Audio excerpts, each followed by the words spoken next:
Hari ini kita melanjutkan seri kita, seri Raja. Di sini siapa yang sudah mulai membaca kitab Matius, angkat tangan? Aduh, berarti yang saya kirim setiap bulan sekali itu ada yang mengikuti, ada yang tidak, gitu ya. Mohon bertobat, amin. Ya, karena kita perlu mempelajari firman Allah, menyambung dengan apa yang sedang kita akan bahas renungkan hari ini mengenai siapa Yesus. Minggu yang lalu Pastor Ari sudah berbicara mengenai Yesus Sang Raja itu adalah Mesias bagi kita semuanya. Amin ya. Di mana silsilah keluarga itu adalah bagian daripada juga bisa kita lihat bukti daripada dia adalah Mesias yang dijanjikan, yang digenapi dalam kehidupan umat manusia. Hari ini kita mau melihat sisi Yesus Sang Raja itu dari sudut pandang yang lain, yaitu sebagai seorang guru. Siapa di sini yang dulunya guru, angkat tangan coba. Ya, saya tahu Kak Ola, Ibu Ola dulu adalah seorang guru. Saya dari keluarga yang sangat mengutamakan pendidikan. Karena dua orang tua saya itu satu sisi bukan hanya pendeta, mereka pagi sampai siang mereka adalah guru. Dua-duanya guru. Jadi mereka akan sangat marah kalau satu, saya terlambat bangun tidak pergi ke sekolah. Yang kedua, kalau saya tidak mengikuti semua kegiatan sekolah dengan baik. Karena pendidikan itu adalah penting buat saya supaya saya bisa bertumbuh lebih baik. Semua pengajaran yang dialami di dalam sekolah itu adalah baik buat saya. Maka orang tua saya dengan apa bahasanya ya, dengan semangat, dengan serius, memastikan kami mengikuti proses belajar mengajar dengan baik. Karena bagi mereka salah satu hal yang bisa mengubah seseorang selain daripada Yesus, betul. Tetapi dalam karakter, dalam bermasyarakat, dalam mencari pekerjaan dan semuanya sangat bergantung dengan pengajaran atau edukasi atau pendidikan. Nah, ketika saya merenungkan Yesus sebagai guru ini, saya bisa melihat ada kesinambungan bahwa pentingnya sebuah pengajaran di dalam iman Kristen. Jemaat Tuhan yang saya kasihi, salah satu pelayanan penting Tuhan Yesus selama 3,5 tahun itu adalah sebagai seorang guru. Dia bukan hanya pelaku mujizat. Dia bukan saja seseorang yang bisa menyembuhkan orang sakit, melakukan semua perkara-perkara yang besar, tetapi dia juga seorang guru. Dia mengajar secara spesifik bukan kepada orang yang belum percaya, tetapi kepada mereka para pengikutnya yang tahu persis siapa Tuhan. Dikatakan seperti ini di Matius 9 ayat 35. Yesus pergi ke kota-kota dan kampung-kampung di daerah itu. Ia mengajar di rumah-rumah ibadat orang Yahudi serta mengabarkan berita kesukaan mengenai kerajaan Allah. Dia mengajar di rumah-rumah ibadat. Jadi secara spesifik bahwa ada sebuah pengajaran, ada sebuah prinsip Alkitabiah yang perlu Yesus ajarkan kepada mereka yang mengikuti dia dan mereka yang mengenal dia. Kalau kita mempelajari dalam Alkitab kita, kitab Matius secara keseluruhan dari pasal pertama sampai pasal berapa? 28, betul. Saya menguji kadang ngetek siapa yang sudah baca. 1 sampai 28 itu ada 5 pokok pengajaran Yesus. Nah hari ini kita mau belajar 5-5-nya. Jadi kita akan pulang agak sorean hari ini. Nah, apa itu 5? Mbak yang cepat saja. Yang pertama, kita bisa melihat bagaimana Yesus pernah mengajar di atas bukit. Khotbah di atas bukit adalah pengajaran Yesus yang pertama, paling terkenal dan paling sering dikutip. Betul? Itu ada di Matius 5 ayat 1 sampai pasal yang ke-7 ayat 28. Itu sebuah pengajaran yang begitu kompleks yang mengajarkan seluruh umat Tuhan bagaimana menjadi seorang murid yang baik, bagaimana menjadi pengikut Kristus yang baik. Kalau dahulu bangsa Israel diajari, dibatasi, diperlengkapi dengan hukum Musa, betul? Mata ganti mata, gigi ganti gigi, itu bagian daripada hasil daripada sebuah dosa dan seterusnya. Harus dibayar secara lunas. Lalu kalau mau seseorang supaya bisa dikuduskan, harus membawa sesuatu. Dan itu semua diatur dalam hukum Taurat yang diberikan melalui Musa. 10 hukum Tuhan adalah bagian daripada semua bangsa Israel pada saat itu supaya mereka lebih baik, mereka bisa fokus kepada Allah. Masih ingat 10 hukum Taurat itu? Itu semua supaya mereka bisa berubah. Betul ya? Tetapi ketika Yesus datang, 10 hukum Taurat ini tidak dihapuskan. Melainkan dia berkata bahwa aku sedang menggenapi 10 hukum Tuhan ini. Aku menggenapi semua hukum yang pernah aku berikan di masa yang lalu. Bukan menghapuskannya, tetapi aku memberikan sesuatu yang baru, sesuatu untuk menggenapi apa yang sudah diperkatakan di masa-masa yang lalu di perjanjian lama. Itulah kenapa terkadang hukum Taurat dengan pengajaran Yesus, terkadang pengajaran Yesus lebih tinggi. Seperti contoh, tidak boleh menzina. Alkitab hanya memberitahu di perjanjian lama, jangan berzina. Tetapi ketika Yesus mengajar apa yang Yesus katakan, ketika engkau melihat wanita lain dan engkau mengingininya di hatimu, maka engkau sedang berzina. Bukankah itu sebuah standar yang lebih tinggi? Itu bagian daripada menggenapi daripada apa yang dikatakan oleh hukum Taurat di masa lalu. Dan itulah yang dikatakan Yesus, salah satunya adalah khotbah di bukit. Kita semua tahu ada beberapa ucapan bahagia. Kita semua tahu bagaimana Yesus juga mengajari mengenai hal menghakimi. Betul? Lalu ada juga golden rule. Kalau engkau tidak mau diperlakukan kepadamu, jangan lakukan itu kepada orang lain. Yesus mengajari itu khotbah di bukit. Sebuah pengajaran untuk membantu seluruh umat murid pada saat itu menjadi lebih baik daripada semua yang ada di dunia ini. Yang kedua, pengajaran Yesus lainnya adalah mengenai penginjilan. Setelah 12 murid dipilih, mereka semua diberitakan sebuah konsep daripada penginjilan. Salah satunya yang paling kita ingat adalah kalau ada orang yang menolak engkau, maka kebaskanlah debu itu dan jangan engkau bawa lagi debunya. Berpindahlah ke tempat yang lain mereka yang mau menerima engkau. Betul? Ya, itu salah satu pengajaran yang ada. Berikutnya, pengajaran mengenai perumpamaan. Banyak sekali. Banyak sekali. Ini adalah kumpulan perumpamaan-perumpamaan atau ilustrasi-ilustrasi yang dipakai Tuhan Yesus untuk mengajarkan mengenai kerajaan Allah. Ada di sana harta yang terpendam. Ada dirham yang hilang. Ada juga anak sulung dan anak bungsu juga ada di sana sebagai sebuah perumpamaan. Baik itu ditulis di kitab Lukas, ada juga di Matius secara sedikit dengan sudut pandang yang lain. Semua perumpamaan itu diajarkan supaya umatnya, pengikutnya menjadi lebih bijaksana. Ada 2 tujuan mengapa pengajaran Yesus berikan pada saat itu. Yang pertama, supaya mereka serupa dengan Yesus. Yang kedua, adalah supaya orang bisa mengalami sebuah transformasi oleh karena kehadiran kita. Artinya ketika kita sudah diubahkan menjadi serupa dengan Kristus, maka kita juga harus pergi dan membawa sebuah perubahan dalam kehidupan mereka. Itu bisa kita lihat nanti banyak di pengajaran mengenai perumpamaan. Lalu yang keempat, ada pengajaran mengenai gereja atau komunitas. Anda pasti ingat dengan apa yang saya katakan ini. Ada sebuah perdebatan Petrus pada saat itu dengan seseorang ketika Yesus hendak mau melangsungkan apa bahasanya penderitaan sebelum kepada kayu salib. Mereka rebutan siapa yang terbesar di antara kita. Siapa kira-kira nanti yang duduk di samping Tuhan Yesus, aku atau kamu? Lalu Yesus marah bukan? Hei, kamu ngomongin apa? Hello? Itu yang dikatakan Yesus. Lalu di atas itu semua Yesus berkata bahwa bukan soal siapa yang terbesar. Bukan soal siapa yang paling berpengaruh. Di dalam kerajaan Allah bukan itu yang terpenting.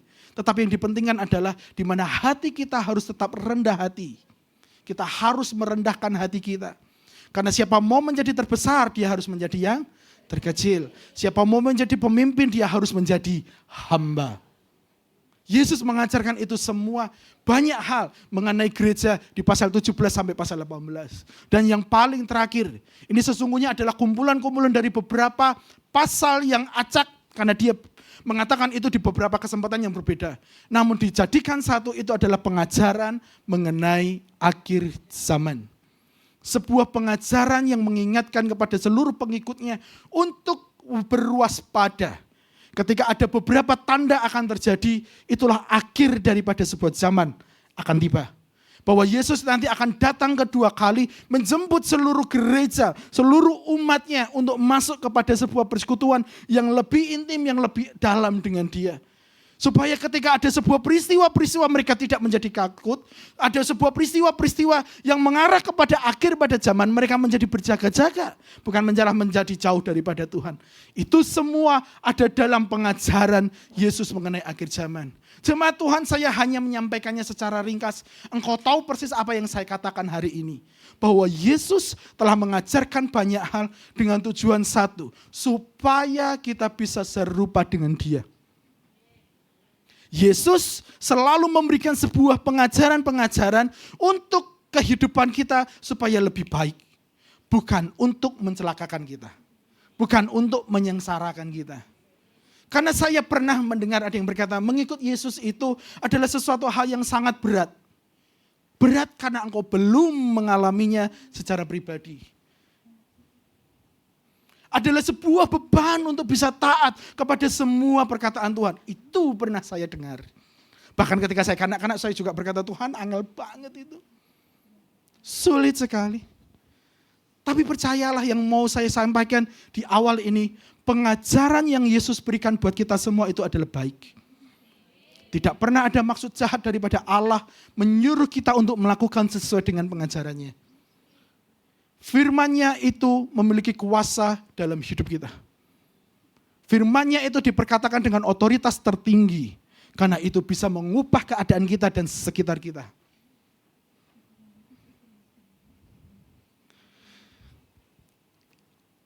Ini semua kita bisa melihat ada sebuah frasa yang diulang-ulang.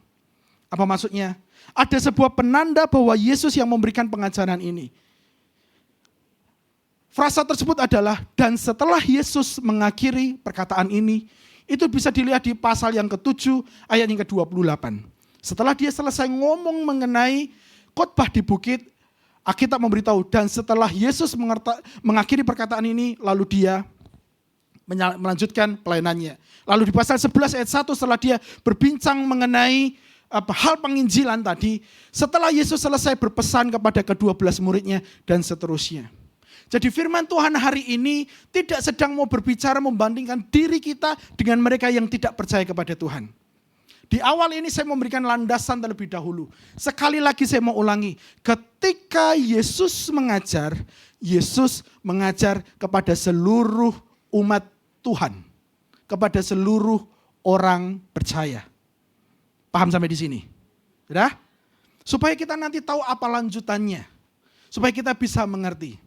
Lalu, apa yang mau menjadi penekanan kita hari ini? Saya tidak akan membahas lebih dalam mengenai penghakiman, saya tidak mau membahas lebih dalam mengenai supaya terangmu bercahaya di hadapan semua orang, tidak. Tetapi ada sebuah penutup dari pengajaran Yesus di atas bukit yang perlu kita perhatikan bersama-sama dan kita renungkan bersama-sama supaya kita bawa ke rumah kita masing-masing. Matius pasal yang ke-7 ayat 24 dikatakan seperti ini. Setiap orang yang mendengar perkataanku ini dan melakukannya, ia sama dengan orang yang bijaksana yang mendirikan rumahnya di atas batu. Kemudian turunlah hujan dan datanglah banjir. Lalu angin melanda rumah itu. Tetapi rumah itu tidak rubuh sebab didirikan di atas batu. Tetapi setiap orang yang mendengar perkataanku ini dan tidak melakukannya, ia sama dengan orang yang bodoh yang mendirikan rumahnya di atas pasir. Kemudian turunlah hujan dan datanglah banjir. Lalu angin melanda rumah itu sehingga rubuhlah rumah itu dan hebatlah kerusakannya. Sebuah cerita yang biasa kita dengar. Mungkin anak-anak kita sudah pernah membahas mengenai pengajaran ini. Hari ini izinkan saya memberikan 2 pertanyaan perenungan untuk kita bisa renungkan bersama-sama. Pertanyaan yang pertama adalah, lanjut Mbak. Apa sesungguhnya makna dari semua pengajaran Yesus? Untuk apa sih Yesus sesungguhnya mengajar? Untuk apa sih Yesus seharusnya datang melayani menjadi guru? Untuk apa Pak Pendeta? Untuk apa teman-teman? Sederhana. Lanjut Mbak. Panggilan untuk menjadi murid. Ibu-ibu yang saya kasih semuanya, kakak-kakak yang saya kasih semuanya, kita dipanggil bukan hanya menjadi fans beratnya Tuhan Yesus, tapi kita jadi murid. Apa perbedaan fans berat dengan murid?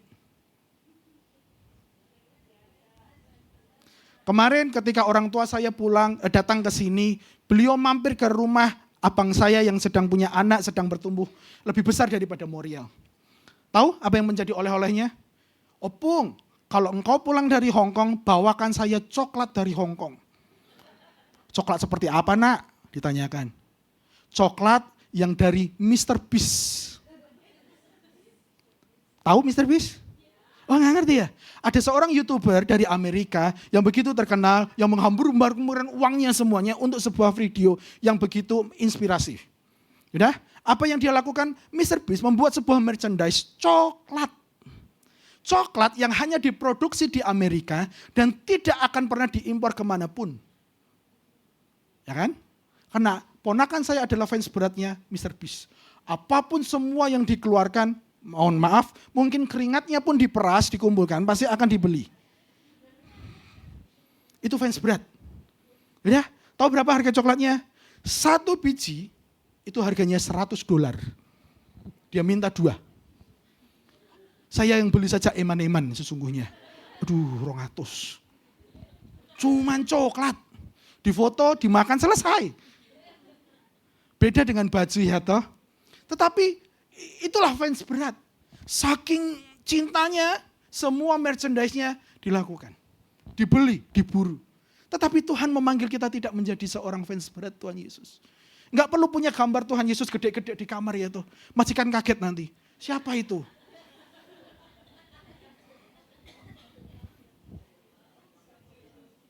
Yesus memanggil Anda dan saudara, kita semua untuk menjadi murid. Seorang murid bisa dikatakan murid adalah ketika mereka mau mendengar dan melakukan apa yang menjadi pengajaran gurunya. Saya tadi di awal bercerita bahwa saya dari keluarga guru. Semua guru bertujuan untuk supaya anak didiknya menjadi lebih pintar atau minimal lulus. Betul? Tetapi kenyataannya, walaupun mereka semua murid, tidak semuanya lulus, bukan? Iya, bukan? Artinya apa? Tidak semua murid yang mengaku murid melakukan apa yang diajarkan oleh gurunya. Disuruh mengerjakan PR, di kelas bilang, ya, besoknya pagi-pagi lebih datang awal lalu mengerjakan. Betul apa betul? Waktu mau ujian minggu depan, didoakan gurunya supaya sakit perut. Betul apa betul? Oh tidak, oke cukup. Oh bangetan kalau iya itu tadi. Doanya, kok berani doa jelek sama Tuhan itu saya nggak ngerti lah itu anak-anak murid itu. Tujuan daripada murid dipanggil adalah sesungguhnya untuk bisa belajar dan melakukan apa yang sedang dipelajari. Itulah kenapa Yesus selalu berkata untuk mengampuni, ampunilah mereka semua. Karena Tuhan mau supaya bukan hanya mendengar dan mengerti apa yang Yesus katakan, tetapi menjadi pelaku daripada firman itu. Engkau dipanggil menjadi murid, kasih tahu kiri kanan. Engkau dipanggil menjadi seorang murid.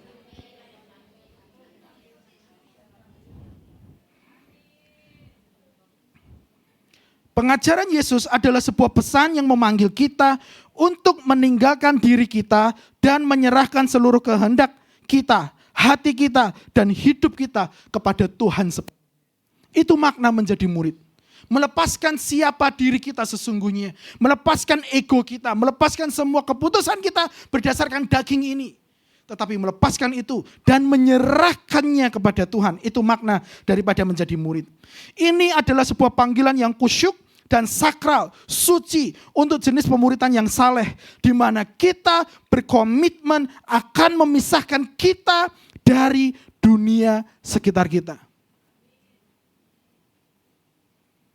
Ketika kita berkata, aku mau menjadi murid Tuhan Yesus, artinya engkau tidak boleh menjadi sama lagi dengan orang yang ada di sekitarmu yang tidak percaya dengan Tuhan. Ketika engkau berkata, aku murid Tuhan, aku datang ke gereja setiap hari, kehidupanmu harus lebih baik daripada apa yang bisa dilakukan oleh dunia. Karena pengajaran Yesus sesungguhnya lebih tinggi daripada semua hikmat manusia yang ada di dunia ini. Orang hanya bisa memberi, dunia hanya bisa mengajarkan berilah. Tetapi Yesus berkata apa? Pergilah 2 kali lipat. Bukan hanya mengantar 1 mil, tetapi Yesus berkata apa? Antarlah 2 mil. Bukankah itu lebih tinggi daripada hikmat manusia? Tetapi terkadang orang hanya mereka, aku murid Yesus, tapi murid yang nilainya jelek. Oh jangan. Murid Yesus yang mau melakukan semua apa yang diajarkan Yesus. Meninggalkan semua hikmat manusia dan menerima hikmat Allah. Yang terakhir, saya tidak lama karena saya mau mengajar baptisan air. Yang kedua, apa respon kita terhadap pengajaran Yesus? Ini yang membara hati saya semalaman untuk jemaat di North Point. Jemaat Tuhan yang saya kasihi. Tadi kita sudah membaca ayat 24 sampai kepada ayat yang 27. Diberitahukan ada 2 jenis murid yang bisa terjadi di tengah-tengah sebuah perkumpulan. Jenis yang pertama sederhana. Mereka yang mendengar perkataanku dan melakukannya. Tetapi ada jenis yang kedua yang biasanya ini lebih banyak jumlahnya. Mereka mendengar perkataanku ini dan tidak melakukannya. Dan kumpulan yang pertama ini adalah murid-murid yang bijaksana. Tetapi kumpulan yang kedua ini adalah murid-murid yang, maaf saya harus mengatakan ini. Bagi orang Jawa sangat kasar, bodoh. Karena itu kata Alkitab.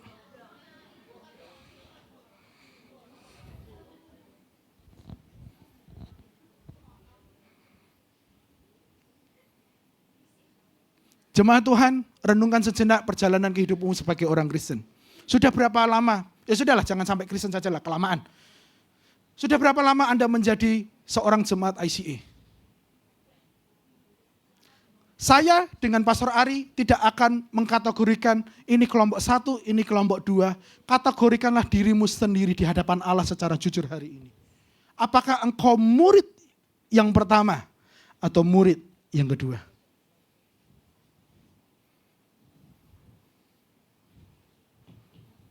Jangan buru-buru Mbak, nanti baca ini langsung gak datang ke gereja lagi nanti. Yang pertama dulu Mbak, jangan buru-buru Mbak. Mereka merenungkan dulu termasuk kuning yang atas atau kuning yang bawah.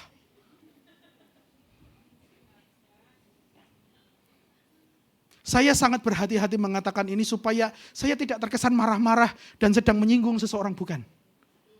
Ini firman untuk kita semua yang duduk hari ini termasuk saya. Terkadang orang tidak menyadari menjadi orang Kristen hanya datang ke gereja, Natalan, setiap hari Minggu datang, kumpul Kingdom Group dan seterusnya. Tetapi mereka tidak menyadari mereka masuk kepada poin yang pertama atau poin yang kedua. Mereka tidak menyadari mereka murid yang bijaksana atau murid yang bodoh. Mereka terkadang banyak orang tidak menyadari ini. Selama perjalanan menjadi Kristen yang panjang. Hari ini menjadi hari yang sangat baik untuk kita merenungkan perjalanan hidup kita di hadapan Allah. Saya tidak sedang berkata sekali lagi kepada orang percaya dan membandingkan kepada orang yang tidak percaya. Tidak, kita sedang membandingkan diri kita dengan yang lain sebagai murid Kristus di hadapan Allah. Apakah saya sudah menjadi murid yang betul-betul bijaksana? Atau ternyata saya adalah murid yang bodoh? Alkitab memberitahu, mengapa bijaksana dan bodoh? Membangun sesuatu di atas batu. Batu di sini adalah kebenaran. Tetapi yang bodoh membangun di atas pasir. Pasir di sini adalah kedagingan dirinya sendiri dan tidak Tuhan. Itulah sederhana. Apakah engkau sudah mentaati Tuhan dengan baik sepanjang engkau mengikut Tuhan? Jemaat Tuhan yang saya kasih, perhatikan saya. Engkau semua boleh membangun hal yang sama. Tetapi ingat, Alkitab memberitahu akan ada datang hujan, angin, dan banjir untuk menguji apa yang sedang engkau bangun. Mungkin bangunanmu engkau bisa berkata kokoh dan berkata, lihat bangunanku cantik bukan? Lihat rumahku, karirku, keluargaku, semuanya elok dipandang. Tapi jangan lupa, Alkitab memberitahu, akan ada sebuah masa untuk menguji apa yang sedang engkau bangun. Semua boleh terlihat sangat manis, cantik, dan elok. Tapi jangan lupa, di mana engkau membangunnya. Apa pondasi daripada bangunanmu?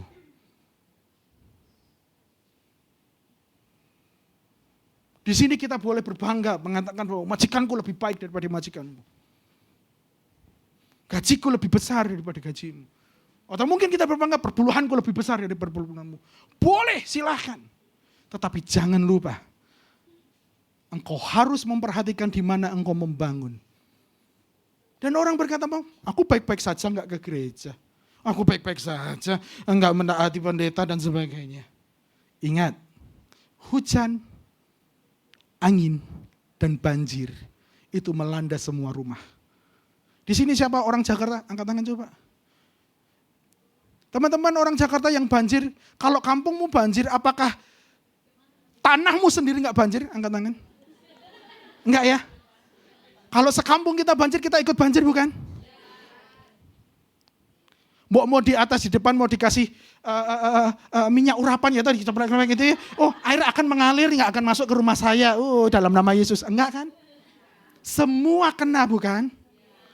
COVID-19, siapa di sini yang kena COVID? Siapa di sini yang dengan bebas pulang ke Indonesia, PP bolak-balik? Enggak ada bukan? Itulah adalah sebuah masa di mana pengujian terjadi. Dan mau tidak mau, hasil daripada pengujian itu yang membuktikan apa pondasimu hari ini engkau membangunnya.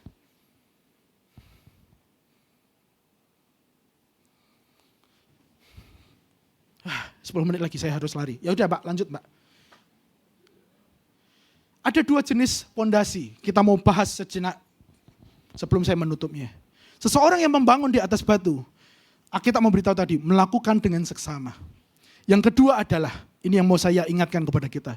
Mereka yang memang sedang membangun dengan baik, di atas kebenaran, mereka akan selalu bersekutu dengan Tuhan secara konsisten, bukan musiman. Mereka yang membangun di atas batu, mereka adalah yang memiliki kepekaan terhadap Roh Kudus. Di mana Roh Kuduslah yang memimpin perjalanan hidup mereka. Apakah mereka harus ke kiri atau ke kanan? Apakah mereka harus berhenti atau berjalan? Mereka harus memiliki sebuah kepekaan dan mau mengikuti. Tidak bersandar kepada pengertiannya sendiri. Dan yang terakhir, harus memiliki sebuah rasa pengakuan bahwa Tuhan ada di tengah-tengah yang sedang ia bangun. Mengakui Tuhan dalam segala yang dilakukan. Bukan karena kekuatannya. Semua hanya karena Tuhanlah yang memberkati. Semua hanya Tuhanlah yang memutuskan. Semua hanyalah Tuhan yang bertindak di tengah-tengah apa yang sedang dibangun. Itu adalah orang yang sedang membangun di atas batu. Tetapi saya berikan beberapa faktor. Kenapa orang dan bagaimana bentuknya mereka yang membangun di atas pasir. Alkitab memberitahu mereka yang membangun di atas pasir adalah tidak melakukan firman. Berikutnya, orang yang membangun di atas pasir adalah mereka yang seringkali mengandalkan dirinya sendiri. Merasa paling pinter, merasa paling bisa, jalannya buntu sudah dibuat Tuhan, bikin jalan sendiri. Tuhan kasih jalan yang sedikit berkelok-kelok, dia keluar jalan dan cari jalan pintas sendiri. Tidak sabar terhadap proses.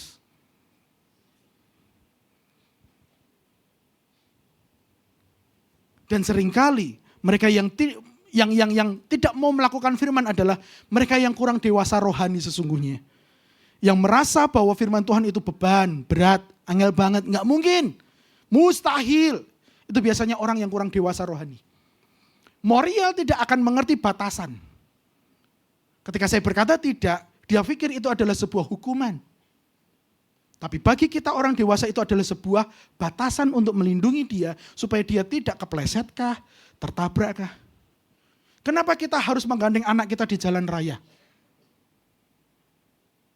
Tapi bagi anak-anak itu tidak nyaman. Aku mau bebas ke kiri dan ke kanan.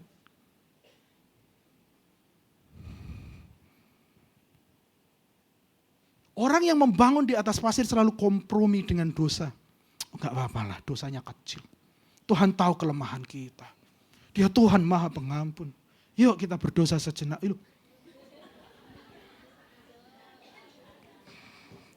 Saya enggak mau ngasih tahu dosanya komprominya secara spesifik enggak. Saya dikira nanti nyerang seseorang ini. Enggak, tenang aja. Orang yang selalu membangun di atas pasir biasanya tidak berakar dengan baik. Matius 7 ayat 29 diberitahu, setelah orang banyak itu mendengar firman Allah, mereka menjadi apa? Takjub. Itulah ciri-ciri orang Kristen yang tidak berakar. cuman takjub. Wow. Sama dengan hari ini, mungkin ada, wow khotbahnya bagus hari ini. Tapi pulang, nggak tahu. Ikut KKR, wah ketawanya, wah apa ya. Tapi tidak melakukan firman setelahnya, itu tidak berakar. Mereka yang membangun di atas pasir, biasanya imannya kecil, cuilik, nggak mau percaya sama Tuhan. Tuhan jahat nggak jawab doaku. Ya sudah aku cari jawaban dewe. Loh, itu imannya kecil. Dan biasanya orang yang membangun di atas pasir, mereka dikelilingi oleh orang-orang yang salah. Orang-orang yang selalu mendengarkan sesuatu untuk mengecilkan apa yang engkau percayai. Untuk meragukan Tuhan. Untuk meninggalkan Tuhan. Wes lah gak apa-apa, 1 minggu aja gak ke gereja. Udahlah ayo kita hiking dulu, mumpung enak cuacanya.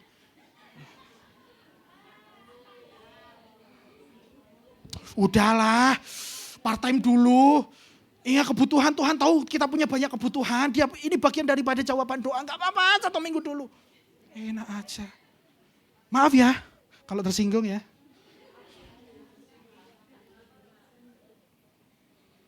Saya tidak sedang membahas siapapun di sini, sungguh. Saya hanya mendengar dan melihat perilaku jemaat. Kalau kerasa ya bertobat. Belum terlambat.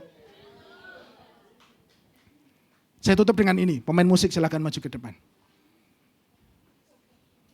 Jemaat Tuhan yang saya kasih, perhatikan saya sejenak. Siapa di sini yang datang ke Hong Kong adalah sebuah jawaban doa, angkat tangan. Oke, jenengan semua pengen ke Hong Kong karena pengen sebuah kehidupan lebih baik, bukan? So siapa yang sepakat dengan saya bahwa sesungguhnya ketika Anda tiba di sini untuk sekian tahun lamanya itu semua adalah berkat? Betul? Sudah? Kita sepakat dengan itu? Pertanyaan saya adalah, kita semua pernah mendengar bahwa kedatangan ke Hong Kong itu memang adalah sebuah berkat. Tetapi kenapa setelah perjalanan sekian tahun, bukannya menjadi berkat, tetapi menjadi sebuah masalah yang baru dalam kehidupannya? Nah, saya nggak ngomong itu, yang ngomong di sini. Mengerti saya?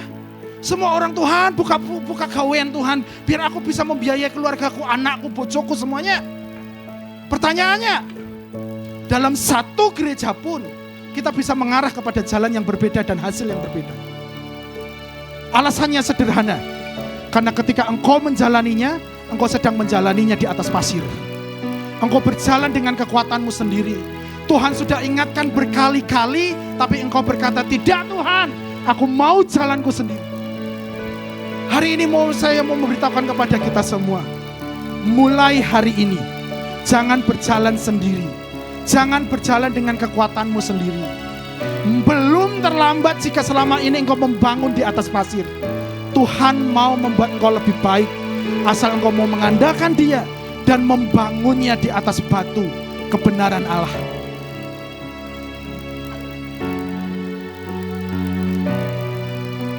Jemaat Tuhan yang saya kasih, Tuhan tidak pernah jahat kepada kita. Tuhan selalu baik. Kenapa keadaan kita buruk? Itu biasanya oleh karena kita tidak mau bertaat kepada apa yang dikatakan Tuhan. Hari ini Roh Kudus mengingatkan Anda untuk taat soal apa? Banyak pengajaran Yesus yang pernah engkau renungkan secara pribadi. Mungkin Tuhan meminta engkau selama ini untuk mengampuni seseorang, dan hari ini Tuhan berkata, ampuni orang itu, taatlah kepadaku. Kalau Tuhan pernah mengingatkan kepadamu bahwa imani, akulah yang akan menyediakan, tapi engkau berjalan mencari jalan sendiri untuk penyediaan buat keluargamu mulai hari ini, mohon ampun, dan miliki iman yang percaya kepada Tuhan. Kalau selama ini engkau terlalu khawatir, lalu engkau cari jalan sendiri, Tuhan gajinya kurang, lalu engkau dengan kekuatanmu sendiri mencoba untuk mencukupinya, engkau sedang berjalan di atas pasir. Yang kau bangun itu akan roboh pada waktunya. Hari ini saya mendorong dengan kasih hari ini, jangan pernah lalai untuk mentaati apa yang firman Tuhan katakan. Itu baik untuk keadaanmu, itu baik untuk keluargamu, itu baik untuk keturunanmu.